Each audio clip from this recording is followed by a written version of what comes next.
Hello dear students, let's move on to the new chapter from the second PU, that is electrostatic potential and capacitors or capacitance. ನೋಡಿ ಈ ಒಂದು chapter ಕೂಡ ನಿಮ್ಮ examination ದೃಷ್ಟಿಯಿಂದ ತುಂಬಾನೇ important. After current electricity and moving charges and magnetism ತುಂಬ most of the questions ಬರ್ತಕ್ಕಂಥದ್ದು electrostatic potential ಮತ್ತು ಕೆಪಾಸಿಟರ್ ಮೇಲೆ. ಪ್ರೀವಿಯಸ್ ಇಯರ್ ನೋಡಿದ್ರೆ 4 ಕ್ವಶನ್ಸ್ನ ಕೇಳಿದರೆ, ದೆನ್ 2019 ಅಷ್ಟೇ 4 ಕ್ವಶನ್ಸ್ನ ಕೇಳಿದರೆ. ಹಾಗಾಗಿ ಈ ಒಂದು ಚಾಪ್ಟರಿಂದ ನಾವು 3 to 4 ಕ್ವಶನ್ಸ್ನ ಎಕ್ಸ್ಪೆಕ್ಟ್ ಮಾಡ್ಬೋದು. So let move on to the previous year questions part from this chapter. First question from 2020.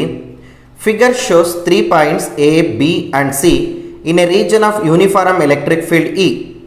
The line AB is perpendicular to BC and BC is parallel to the field lines.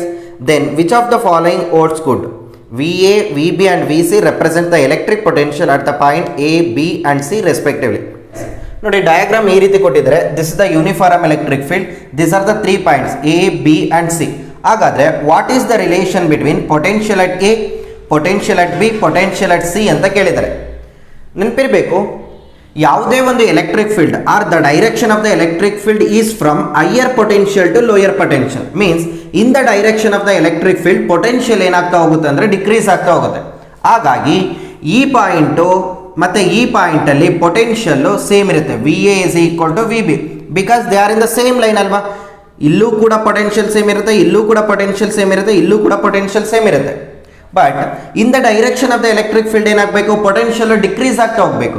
ಹಾಗಾಗಿ ಈ ಪಾಯಿಂಟಲ್ಲಿ compare to this point C is less, because the electric potential decreases in the direction of the electric field. ಹಾಗಾಗಿ ಈ ಪಾಯಿಂಟಲ್ಲಿ ಏನಾಗಿರುತ್ತೆ, potential less ಇರಬೇಕು. So V A is equal to V B should be greater than V C. ನೋಡಿ, ನಾವೇನಾದರೂ ಇಲ್ಲೇನಾದರೂ point ತೊಗೊಂಡ್ರೆ ಸೆ F point ಅಂತ, ಇದಕ್ಕೆ ಕಂಪೇರ್ ಮಾಡಿದರೆ ಇಲ್ಲಿ ಪೊಟೆನ್ಷಿಯಲ್ ಏನಾಗಿರಬೇಕು, ಜಾಸ್ತಿ ಇರಬೇಕು. ಯಾಕಂದರೆ ಪೊಟೆನ್ಷಿಯಲ್ ಹತ್ತತ್ರಕ್ಕೆ ಹೋದಂಗೆ, ಎಲೆಕ್ಟ್ರಿಕ್ ಫೀಲ್ಡಿನ ಹತ್ತತ್ರಕ್ಕೆ ಹೋದಂಗೆ ಡಿಕ್ರೀಸ್ ಆಗಬೇಕು. So potential at F is greater than potential at C. For example, ಈ ಲೈನಲ್ಲೇ ಕ್ಯಾಲ್ಕುಲೇಟ್ ಮಾಡಿದರೆ ಈ ಎಲ್ಲ ಪಾಯಿಂಟಲ್ಲೂ ಪೊಟೆನ್ಷಿಯಲ್ ಏನಾಗಿರುತ್ತೆ, ಸೇಮ್ ಆಗಿರುತ್ತೆ. Perpendicular to the electric field ಎಲ್ಲ ಪಾಯಿಂಟಲ್ಲೂ potential same. In the direction of the electric field ಏನಾಗುತ್ತೆ, ಪೊಟೆನ್ಷಿಯಲ್ ಡಿಕ್ರೀಸ್ ಆಗಬೇಕು. So this is the answer for the given question. Option D is correct. Next question. A dipole of dipole moment P and moment of inertia I is placed in a uniform electric field E. If it is displaced slightly from its stable equilibrium position, the period of oscillation of the dipole is. ನೋಡಿ, ಇದನ್ನು ನೀವು elimination ಮೆಥಡಿಂದನೂ solve ಮಾಡ್ಬೋದು.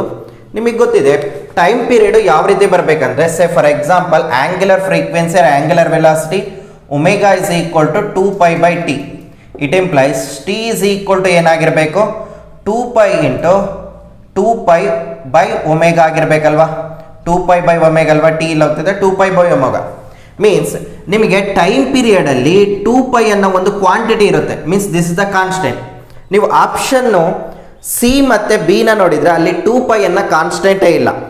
ಮತ್ತು 2π ಅನ್ನೋ constant ಎಲ್ಲಿರಬೇಕು, ನ್ಯೂಮರೇಟ್ರಲ್ಲಿ ಇರಬೇಕಲ್ಲ. ನೋಡಿ, option A ಮತ್ತು D ಅಲ್ಲಿ ನೋಡಿದರೆ 2π ನ್ಯೂಮರೇಟ್ರಲ್ಲಿ ಇರ್ತಕ್ಕಂಥದ್ದು option D. So option D is correct. ನೋಡಿ, ಆನ್ಸರ್ ಗೊತ್ತಿಲ್ಲ ಅಂದ್ರೂ ನೀವು ಸಾಲ್ವ್ ಮಾಡ್ಬೋದು. ಆ್ಯಕ್ಚುಲಾಗಿ ನಿಮಗೆ ಗೊತ್ತಿದೆ time period of the magnetic needle placed in a uniform magnetic field is given by 2π into square root of I divided by MB. This is the formula we derived in magnetism and matter.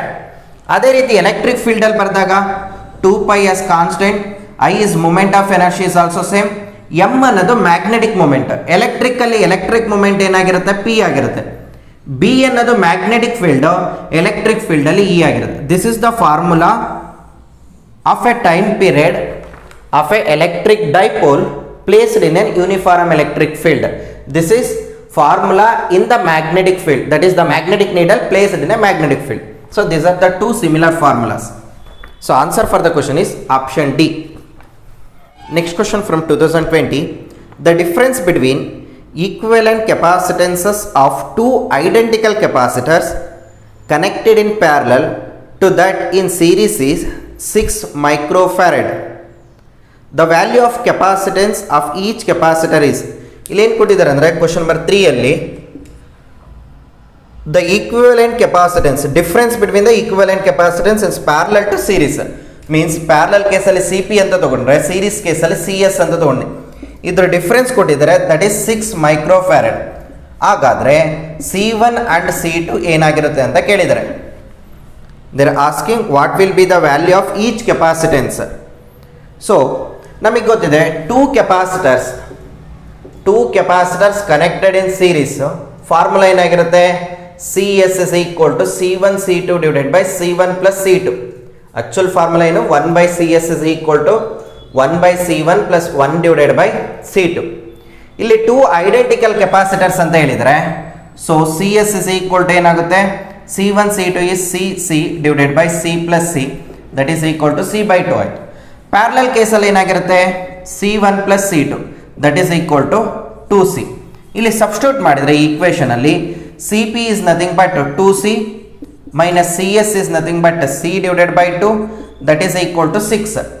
Therefore ಇಲ್ಲಿ 2 2s are 4, 4 minus C is 3C by 2 is equal to 6. Therefore C 3 1s are 3 2s are C is equal to ಏನಾಯಿತು, 4 microfarad ಆಯಿತು. So answer for the question is 4 microfarad. ಇಲ್ಲಿ C1 C2 identical ಆಗಿರೋದ್ರಿಂದ C1 is equal to C2, that is equal to 4 microfarad. ಎರಡು identical capacitors, ಹಾಗಾಗಿ C1 C2 equal ಬರಲೇಬೇಕು, 4 microfarad. Answer for the question is option A. Next question from 2020. A arc filament liberates an electron with 0 initial velocity. The anode potential is 1200 volt. The speed of the electron when it strikes the anode is.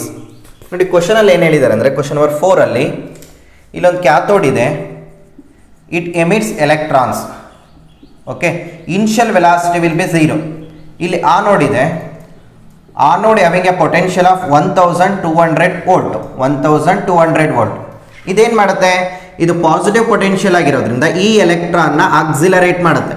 So what is the work done by the anode? Work done is nothing but Q into V. ಇದು ಯಾವುದಕ್ಕೆ equal ಆಗಿರುತ್ತೆ, ಈ work done ಯಾವುದ್ರ ಮೇಲೆ ಮಾಡ್ತಕ್ಕಂಥದ್ದು, electron ಮೇಲೆ. So electron ರೆಸ್ಟಲ್ಲಿ ಇರ್ತಕ್ಕಂಥದ್ದು accelerate ಆಗುತ್ತಲ್ವಾ, ಹಾಗಾಗಿ ಇದಕ್ಕೆ ಏನು ಬರುತ್ತೆ, ಕೈನೆಟಿಕ್ ಎನರ್ಜಿ ಬರುತ್ತೆ. Kinetic energy is nothing but ½ mv². ಇದನ್ನು ನಾವು ವರ್ಕ್ ಪವರ್ ಎನರ್ಜಿ ಚಾಪ್ಟ್ರಲ್ಲೂ ಕೂಡ ಕಲ್ತಿದ್ವಿ. That is change in kinetic energy is equal to work done ಅಲ್ವಾ. Change in kinetic energy is nothing but work done. Change in kinetic energy means final kinetic energy minus initial kinetic energy is equal to work done. In this case is Q into V. So initial kinetic energy 0 because initial velocity 0 ಆಗಿದೆ, ಹಾಗಾಗಿ final kinetic energy is equal to Q into V. ಈ ಫಾರ್ಮುಲಾನ ನೆನಪಿಟ್ಕೊಳ್ಳಿ, ತುಂಬ questions ಈ ಫಾರ್ಮುಲಾದ ಮೇಲೆ ಬಂದಿದೆ. That is ½ mv² is equal to Q into V. ಈ formula important. ಇಲ್ಲಿ V ಅನ್ನೋದು accelerating potential, not the velocity. ಇಲ್ಲಿ V ಅನ್ನೋದು ವೆಲಾಸಿಟಿ. ಡೈರೆಕ್ಟಾಗಿ ಇಷ್ಟನ್ನ ಯೂಸ್ ಮಾಡಿದರೆ ಸಾಕು. ಎಲ್ಲಿ ಪೊಟೆನ್ಷಿಯಲ್ ಕೊಟ್ಟು, ಆಕ್ಸಿಲರೇಟಿಂಗ್ ಪೊಟೆನ್ಷಿಯಲ್ ಕೊಟ್ಟು ವೆಲಾಸಿಟಿನ ಏನಾದರೂ ಕ್ಯಾಲ್ಕುಲೇಟ್ ಮಾಡಿ ಅಂದರೆ ಈ ಫಾರ್ಮುಲಾ ಯೂಸ್ ಮಾಡಿಬಿಡಿ. ಕ್ವಶನಲ್ಲೂ ಕೂಡ ವೆಲಾಸಿಟಿ ಕೇಳಿರ್ತಕ್ಕಂಥದ್ದು speed. So V² is equal to QV into 2 divided by M. So V² is equal to Q, electron ಆಗಿರೋದ್ರಿಂದ 1.6 into 10 to the power of minus 19 charge of the electron. ಇಲ್ಲಿ V ಅನ್ನೋದು potential value 1200 into 2 divided by mass of the electron is 9.1 into 10 to the power of minus 31. So V² is equal to, ನೋಡಿ simplification ಮಾಡಕ್ಕೆ ನಾನು ಇದನ್ನು 1.5 ಅಂತ ತಗೊಳ್ತೀನಿ, into 10 to the power of minus 19 into 12 into 10 to the power of 2 into 2. ಇದನ್ನು 12 into 10 to the power of 2 ಅಂತ ಬರ್ಕೋಬೋದು. 9.1ನ 9 ಅಂತ ತಗೊಂಡು 10 to the power of minus 31. ನೋಡಿ 1.5 is nothing but 3/2 ಅಲ್ವಾ. So 3 1s are 3 3s are 2 get cancel out, 3 1s are 3 4s are. So V² is equal to nearly 4 into 10 to the power of minus 19. ಇಲ್ಲಿ +2 ಇದೆ, plus 31 ಆಯ್ತು ಮೇಲ್ಗಡೆ ಬಂದಾಗ. ನೋಡಿ simplify ಮಾಡಿದರೆ we can get 31. ಇಲ್ಲೇನಾಗುತ್ತೆ -17 ಅಲ್ವಾ. 31 -17 ಮಾಡಿದರೆ ನಿಯರ್ಲಿ 4, ಇಲ್ಲಿ 1 4.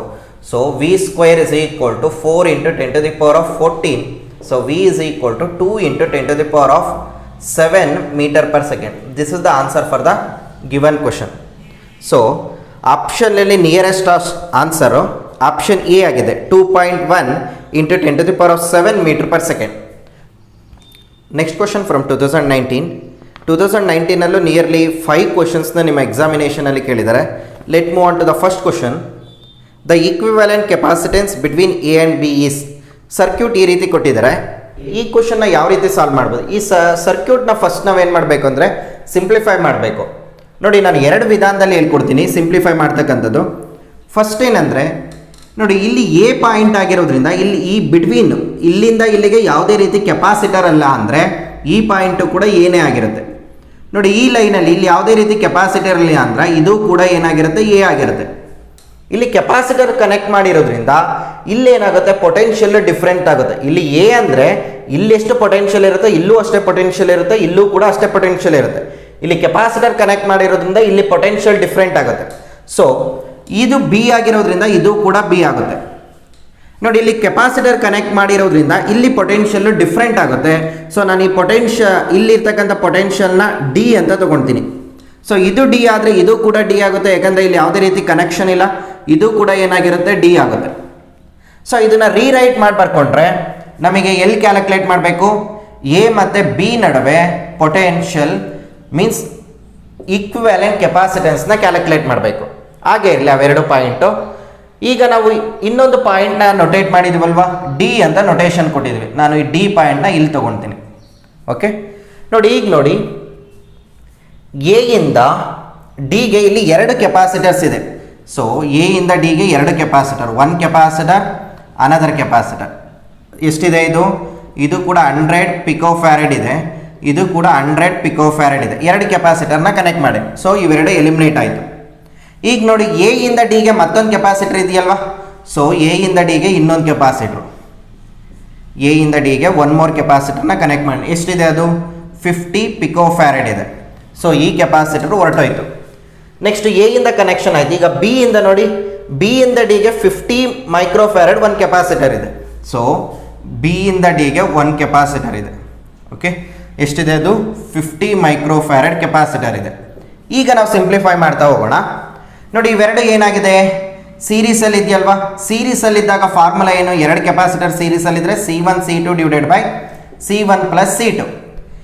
ನೋಡಿ, ಇಫ್ ಐಡೆಂಟಿಕಲ್ ಕೆಪಾಸಿಟರ್ಸ್ ಏನಾದರೂ ನಾವು ಸೀರೀಸಲ್ಲಿ ಕನೆಕ್ಟ್ ಮಾಡಿದರೆ ಈಕ್ವಿವ್ಯಾಲೆಂಟ್ ಕೆಪಾಸಿಟೆನ್ಸ್ ಏನಾಗಿರುತ್ತೆ, C ಡಿವೈಡೆಡ್ ಬೈ N ಆಗಿರುತ್ತೆ.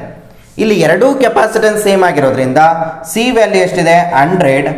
ಎಷ್ಟು ಕೆಪಾಸಿಟರ್ ಇದೆ, 2 ಕೆಪಾಸಿಟರ್. ಸೊ ದಟ್ 50 ಪಿಕೋಫ್ಯಾರಡ್ ಆಗಿರುತ್ತೆ. ಅದೇ ಥರ 2 ಕೆಪಾಸಿಟರ್ನ ಪ್ಯಾರಲಲ್ಲಿ ಕನೆಕ್ಟ್ ಮಾಡಿದರೆ ಏನಾಗುತ್ತೆ, formula C1 plus C2. N identical ಕೆಪಾಸಿಟರ್ನ ಏನಾದರೂ ಕನೆಕ್ಟ್ ಮಾಡಿದರೆ NC ಆಗುತ್ತೆ. ನೋಡಿ, ಈಗೇನಾಯಿತು, ಇವೆರಡನ್ನ ಎಲಿಮಿನೇಟ್ ಮಾಡಿ ನಾವೇನು ಬಂದಿದ್ರಿಂದ equivalent capacitance it will comes ಎಷ್ಟು ಬಂತು, 50 ಪಿಕೋಫ್ಯಾರಡ್ ಬಂತು. ಇವೆರಡರಿಂದ ಎಷ್ಟು ಬಂದಿದೆ, ಪಿಕೋಫ್ಯಾರಡ್ 50 ಬಂದಿದೆ. ಸೊ 50 ಮತ್ತು 50 ಹೇಗೆ ಕನೆಕ್ಷನ್ ಇದೆ, these two are connected in parallel connect ಮಾಡಿದರೆ ಏನಾಗುತ್ತೆ, N ಇಂಟು ಸಿ ಅಲ್ವಾ. N ಅಂದರೆ ಎಷ್ಟು, 2 ಕೆಪಾಸಿಟರ್. ಸಿ ವ್ಯಾಲ್ಯೂ ಎಷ್ಟಿದೆ, 50 ಇದೆ. So this is 50 picofarad. So this is ಏನಾಯಿತು, 100 ಪಿಕೋಫ್ಯಾರಡ್ ಬಂತು. ಸೊ ನಾನು ಇದನ್ನು ಎಲಿಮಿನೇಟ್ ಮಾಡಿಬಿಟ್ಟು ಏನು ಮಾಡ್ತೀನಿ, ಐ ವಿಲ್ ಕನೆಕ್ಟ್ 100. ಇಲ್ಲೇನಾಯಿತು, 100 ಪಿಕೋಫ್ಯಾರಡ್ ಬಂದಿದೆ, 100 ಪಿಕೋಫ್ಯಾರಡ್. ನೋಡಿ, 100 ಪಿಕೋಫ್ಯಾರಡ್ ಮತ್ತು 50 ಏನಾಗಿದೆ, these two are in series ಅಲ್ವಾ. ಸೀರೀಸಲ್ಲಿ ಡಿಫ್ರೆಂಟ್ ಕೆಪಾಸಿಟರ್ಸ್ ಇದೆ. So C effective is equal to C1 C2 divided by C1 plus C2.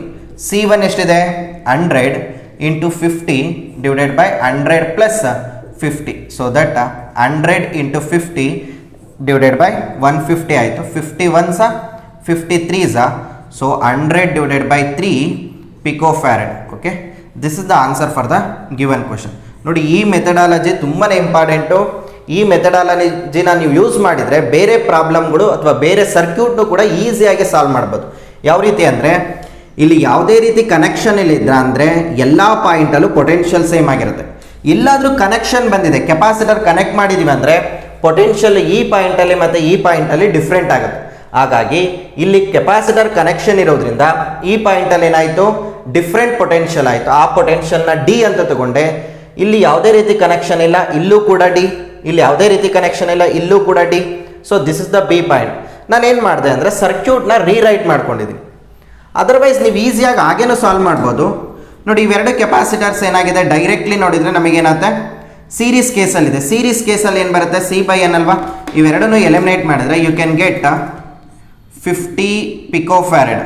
ನೋಡಿ 50 ಮತ್ತು 50 ಏನಾಗಿದೆ ಇವೆರಡು ಪ್ಯಾರಲಲ್ ಆಗಿದೆ. ಸೊ ಇದನ್ನು ಎಲಿಮಿನೇಟ್ ಮಾಡಿಕೊಂಡ್ರೆ ಪ್ಯಾರಲಲ್ ಇದ್ದಾಗ ಏನಾಗುತ್ತೆ N into C, so it is becomes 100.